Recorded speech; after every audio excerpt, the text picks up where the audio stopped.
Merci Monsieur le maire, chers collègues.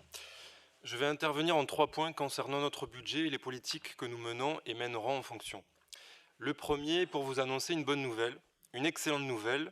Je vous avais précédemment indiqué que nous avions obtenu une subvention du ministère pour créer un enclos à Lyon provenant des cirques. Pour rappel, la loi du 30 novembre 2021 interdira d'ici quelques années la captivité d'animaux sauvages dans les cirques itinérants, et cette loi avait été promulguée peu après que nous ayons voté un vœu à l'unanimité de notre conseil municipal demandant aux législateurs d'agir en ce sens. Nous venons de connaître le montant de la subvention, qui s'élève à 575 000 €. Plus d'un demi-million d'euros de subvention pour Montpellier. Ça n'est pas tous les jours que nous apprenons une si bonne nouvelle, alors je souhaitais la partager avec vous. Nous avons obtenu le seuil maximal du ministère et il restera 145 000 € à la charge de la collectivité. Accueillir des lions de cirque correspond parfaitement à notre politique d'avoir un espace zoologique du XXIe siècle, gagnant pour les humains et gagnant aussi pour ces animaux qui bénéficieront d'un refuge, n'étant plus obligés de performer des exercices contre nature à leurs dépens. Je remercie l'association Code Animal qui m'avait informé de cet appel à subvention du ministère, qui m'a permis de demander à la direction de l'espace du Lunaret de candidater. Mon deuxième point est moins joyeux et concerne aussi l'orientation de notre budget en investissement.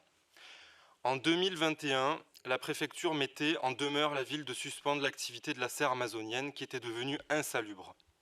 Rappelons que la serre a des problèmes de malfaçon depuis sa création.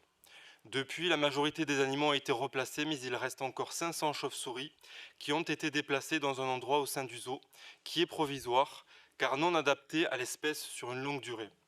Je remercie grandement les vétérinaires et animaliers d'en prendre soin au maximum de leur capacité. Du fait d'un niveau élevé de consanguinité et d'un parasite, la DGTM de Guyane a émis un avis défavorable pour en relâcher dans leur milieu naturel. 80 avaient déjà été replacés par le zoo, mais ne trouvant pas d'autre structure, il m'a été proposé fin 2023 de les euthanasier, ce que j'ai refusé, afin de contacter le réseau de la protection animale pour essayer de trouver une solution. Depuis des mois, je participe moi-même à la recherche de structures pour replacer ces animaux en ayant contacté près d'un demi-millier d'institutions en Europe, en Amérique du Nord, au Moyen et au Proche-Orient. Cela a permis de trouver des pistes qui restent à être confirmées pour en placer une centaine seulement. Nous continuerons d'étudier toutes les options jusqu'à les avoir épuisées, mais s'il devait rester des chauves-souris, je rappelle que la commune les a fait venir, les a laissés se reproduire et qu'il ne serait pas éthique de choisir la facilité de l'euthanasie. La ville va investir des millions d'euros pour remettre aux normes le zoo et y faire venir de nouvelles espèces en construisant de nouveaux enclos. La priorité est de sauvegarder les espèces déjà présentes avant d'en faire venir de nouvelles. Donc je vous demande à ce qu'on modifie la PPI afin de créer un bâtiment adapté pour les chauves-souris non replacées. À l'instar des 9 Français sur 10 qui jugent que la protection des animaux est importante dans les différents sondages, je suis certain que les Montpelliérains non plus n'accepteraient pas que l'on ne trouve pas de solution pour sauvegarder ces êtres dont nous avons la responsabilité. Le troisième et dernier point concerne également le budget du zoo. Comme vous le savez, monsieur le maire, un accord politique de l'entre-deux tours des élections municipales prévoit la fin d'achat de produits d'origine animale provenant d'élevage intensif. Rappelons que l'intensif, ce sont les pires souffrances que l'on puisse infliger aux animaux. Élevage dans un milieu de type concentrationnaire, amputation à vif que j'avais décrite lors d'un précédent conseil, de grandes souffrances à la fois physiques et psychologiques pour ces animaux.